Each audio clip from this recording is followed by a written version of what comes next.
I'm asked this all the time. Carrie, how do you, now that I have a Namecheap email and I have a private email, how do I put that into my Gmail? Because I want to be able to see it easier than having to go into another application. So if you don't know how to do this yet, follow along because I'm going to show you how. Okay, so we're in two accounts. One is one of my personal Gmail accounts, Google accounts, and the other one is in my one of my private email accounts. So in this case, what we're going to do is in private email account, we're going to click on the settings button beside your name here. So we're going to click on connect your device. Now here's the thing, you can follow these instructions as well if it's going to work for you. I'm just going to show you how to do it manually because that way, that in case you do get messed up, you know how to connect them without worrying about anything else. Now, when we're connecting it to Google, they're actually all the same. This is the one I typically use, is the Android one.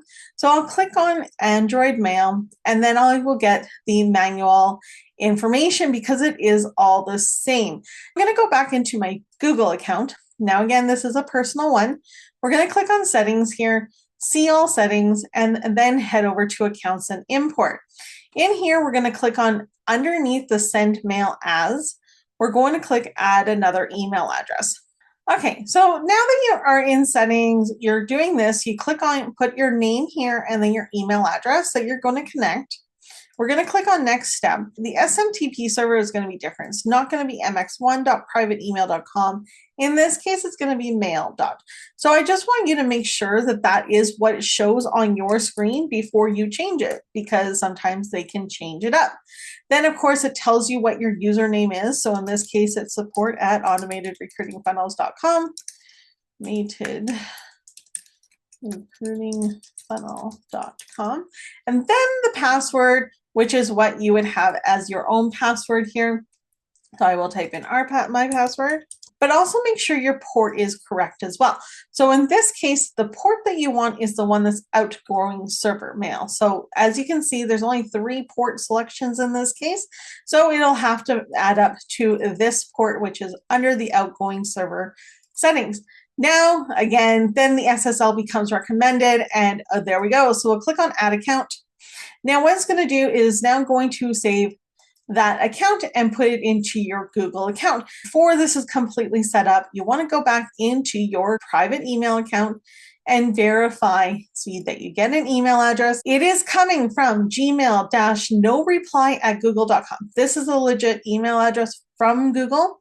So here's where you will do this. It does ask you all this information, and then you can say yes, you can confirm that. And now it is confirmed. And now when I go into my Google account, when we come back in here, we also want to be able to say, we always want to either reply back from this one or from the same message it was sent to.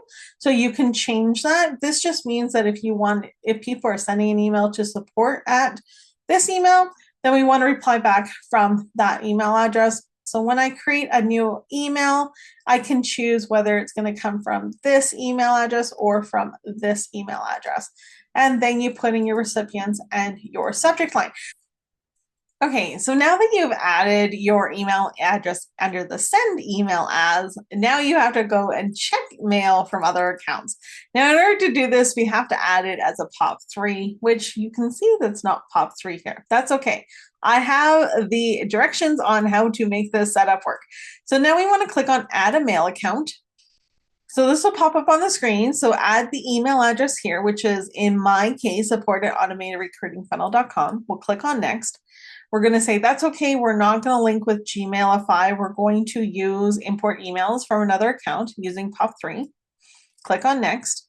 And here under the username, we're going to add in the same thing. So your username is support at, which is your email address here. It'll be the same. Your password, same thing. So enter in your password.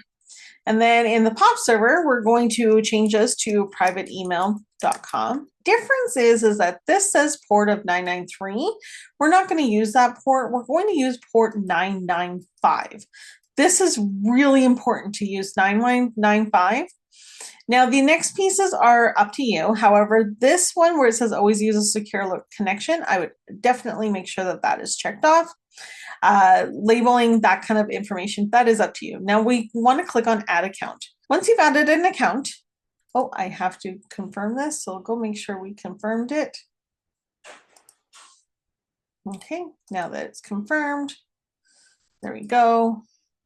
Now, if I was to send an email into here, okay, so now that it's in here, I tested it a few times, but we sent another email, just said hello, and then we can also see that it is also in here as hello. So it can take a little bit of time for it to show up.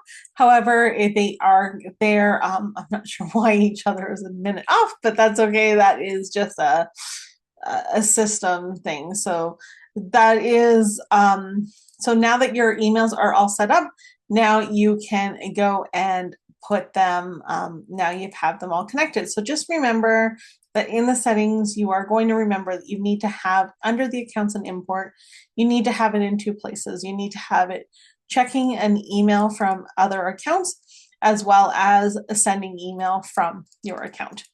I hope this is helpful.